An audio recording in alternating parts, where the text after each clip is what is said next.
wo ko kwa to mi wo do ko ke to mi me mi kan wo so ke bo nu me ka de go ni kudo kan lo ni kudo le mi de ko ya ko je no le la de ma si de ga lo ko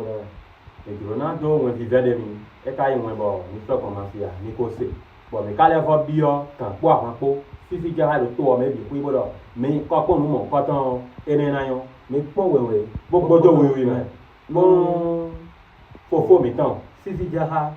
e no yo do ta kini fo albigbo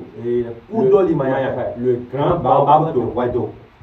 mi kenkele bo no mi ni ko apon e da ko tọ́tọ́ ló san mẹ́ bọ̀dọ̀ wá ní diyan ẹgbẹ́ diyan mi ló lundi samedi prochain diyan samedi oui tu as diyan ìyàwó àǹtọ̀ ìyàwó tọ́tọ́ sínú ẹ̀yin mẹ́la kó ká sọ̀rọ̀ àfọ̀tẹ́ bolo mi náà dín fíìmù lé dín yà ẹ̀dọ̀ mẹ́lọ mẹ́ fún mẹ́bi ọkàn pọ̀ kan kó túnúgbò yọ̀nùgbò kódà mẹ́ná jẹ́kùn tó nù ní ti takùn mẹ́ bẹ́ẹ̀ ná pa mi ẹ̀bì ní jẹ́kùn tẹ mẹ́ dandan bọ́dọ̀ pẹ̀lẹ́ yẹn lẹ lọ yẹn kẹ́kẹ́lẹ̀ ó pọ̀ wẹ̀ gbọ́dọ̀ wẹ̀ mẹ́bi kúwẹ̀ àwẹ̀ náà hó tutu mi mẹ́nu àtọ́lẹ̀ mi náà pè mí ẹ̀yẹ́ sùpọ̀ kó mi tọ́lẹ̀ mi náà tó mi náà sẹ̀nu kẹ̀kẹ́ wọ́n sẹ̀nu kẹ̀kẹ́ wọ́n mọ̀nú kẹ̀kẹ́ wọ́n mi kẹ̀kẹ́ lẹ̀ kó dọ́ ha mi. yọpọ gbẹ títí kan yẹmu tó nọtọ sáájú bónú ọ̀nà fàtí lọ́dún padà mi ń sìn bí wọ́n kọ́ lọ́dọ̀ kà kó dọ̀ kà kó àwọn akólẹ̀ mi náà mi ni ń sìn ó tó kọ́ lọ́dọ̀ mi kẹ̀kẹ́ lẹ̀ ẹ kò gbádùn mi wọ́n kò gbádùn mi kó dọ̀ kó kẹ̀kẹ́ gẹ̀yìn tó mi mẹ́ mi kẹ̀kẹ́ lẹ̀ kó sọ̀kẹ́ bónú numẹsẹ̀ lẹ̀ kó tó gbàtọ́ lọ́àkẹ́ lónìí ẹ̀ jẹ́ kó sì pọ́n bonu we wa no tato sin didi to me o ena yin bo fifi nu mi dere ta e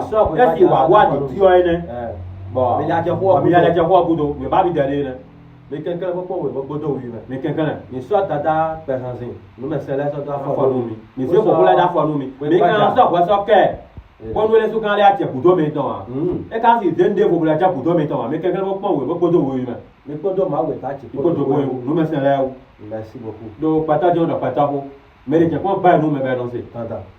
mais il plaît bien américain quand on va dans cette vie on met déjà tout mais on e o fo ka to kenkele ni o le ti wo bo sin mi me pe to le bo ja fa to lo me o so ile ba go mi le ya mi bi o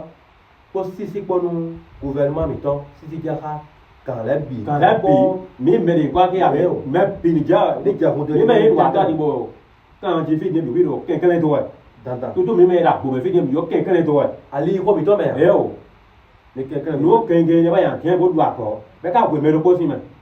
eyin do ka fra lo e ku ya àmọ́ me keke bo nu ni ba wi ni bo no ku do tan me keke yi me fi ni yo wa da gbe pe to bi bo me na se yan ya bo do sa ho mi na bo e ga nu wa wo yi la ka bo kan yan ti de wo di bo de wo so bo de wo ni yo ye lo me no te mo ya si lo ni su pa me ba me no ko ti di ba ka wa so ni ba so to ni yo e ko to wa lo pa yan lo le a mo ede o gbe fi do ko ati we. Bon, merci beaucoup la famille. Merci beaucoup la famille.